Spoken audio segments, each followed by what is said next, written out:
Hi friends, చూడండి మనకు summer సీజన్లో విరివిగా దొరికేటువంటి మామిడికాయ పచ్చి పులుసు ఎలా చేయాలో చూసేద్దాం. మన ఛానల్లోకి పదండి. మరి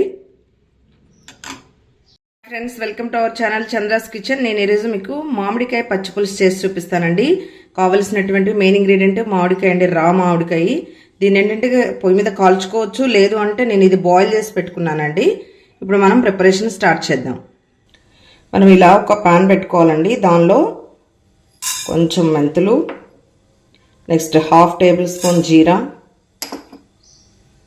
ఫుల్ టేబుల్ స్పూన్ ధనియాలు, హాఫ్ టేబుల్ స్పూన్ నువ్వులు వేసుకొని ఇవి డ్రై రోస్ట్ చేసుకోవాలండి. ఇలా మంచిగా దోరగా ఫ్రై చేసుకోవాలి, మంచి కలర్ వచ్చే వరకు. దీనిలోనే మనము స్పైసీకి తగ్గట్టుగా రెడ్ చిల్లీ వేసుకోవాలండి. నేనైతే ఒక 3 వేసుకుంటున్నాను. మీరు స్పైస్కి తగ్గట్టుగా వేసుకోవచ్చండి. కొంచెం స్పైసీనెస్ కావాలండి ఇంకొంచెం వేసుకోవచ్చు. చూసారా, మంచిగా వేగిపోయాయి కదండి. ఇప్పుడు మనం వేరే ప్లేట్లోకి షిఫ్ట్ చేసేసుకుందాం. బాగా కాలుతుంది కదండి, కొంచెం చల్లారే వరకు వెయిట్ చేద్దాం గ్రైండ్ చేసుకోవడానికి. ఇది చల్లారిపోయిందండి. ఇప్పుడు మనం గ్రైండ్ చేసుకున్నాము. దీంతో పాటు ఇలా చూసారా, కొంచెం చిటికెడు బెల్లం వేసుకుంటే టేస్ట్ సూపర్ ఉంటుందండి, పులుసు కూరలో కానీ పచ్చి పులుసులో కానీ.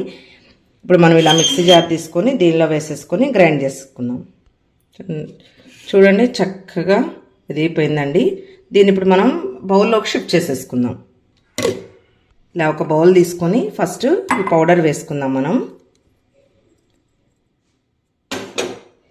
మనం మామిడికాయ ఆల్రెడీ బాయిల్ చేసి పెట్టుకున్నాం కదండి, దీన్ని కూడా ఒక్కసారి గ్రైండ్ చేసేసుకుందామండి. చూసారు, గ్రైండ్ చేసేసుకున్నాం కదా. ఈ పేస్ట్ను కూడా ఇప్పుడు మనం దీనిలో వేసేసుకుందాం.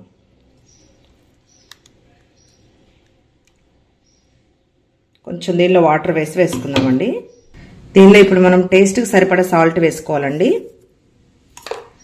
దీన్ని మొత్తం మిక్స్ చేసేసుకుందాం చక్కగా, ఈ ప్యాటర్న్ అంతా కలిసిపోయేటట్టుగా. ఇలా మీరు చేసుకొని ముద్దపప్పుతో తింటే సూపర్ టేస్ట్ ఉంటుందండి. దీంట్లో ఇంకొంచెం మనం వాటర్ యాడ్ చేసేసుకుందాం. మన టేస్ట్కి సరిపడా వాటర్ యాడ్ చేసుకోవాలండి, ఎక్కువ పోసుకోవాలని లేదు. మనం ఒకసారి టేస్ట్ చూసుకొని వాటర్ యాడ్ చేసుకుందాం. ఇది మరీ థిక్గా ఉంది కాబట్టి కొంచెం యాడ్ చేసేసుకుందాం. చూసారా, ఈ కన్సిస్టెన్సీ ఉంటే సరిపోతుందండి. ఇప్పుడు మనం ఒకసారి టేస్ట్ చూద్దాం. సూపర్ అండి, అన్నీ సరిపోయాయి. దీనిలో ఇప్పుడు మనం ఆనియన్ ఇలా కట్ చేసి క్రష్ చేసి వేసుకోవాలండి. దీన్ని కూడా మనం మిక్స్ చేసేద్దాం. కొత్తిమీర లేదు, మీకు కొత్తిమీర ఉంటే కనుక వేసుకోండి. మిక్స్ చేసాం కదండి. ఇప్పుడు మనము పోపు వేసుకుందామండి. ఫైనల్గా చిన్న బాండి పెట్టేసుకొని దీనిలో 4 ఒకటే రెడ్ చిల్లీ వేసానండి. నెక్స్ట్ పోపు గింజలు వేసుకుందాం. పోపు వేగిపోతుంది కదండి, చిటికెడు పసుపు వేసుకుందాం. పసుపు మనం దానిలో వేయలేదు కాబట్టి. కొంచెం ఇంగు వేసుకుందామండి. ఇప్పుడు మన పోపుని దీనిలో యాడ్ చేసేసుకుందాం.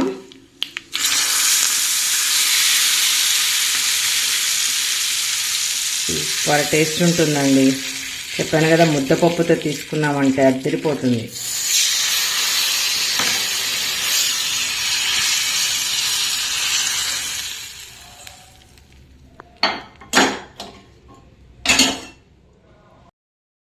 మన మామిడికాయ పచ్చి పులుసు రెడీ అయిపోయిందండి. మీరు కూడా ఇలానే ట్రై చేయండి. Thank you friends, thank you for watching my channel. Please like, share, subscribe.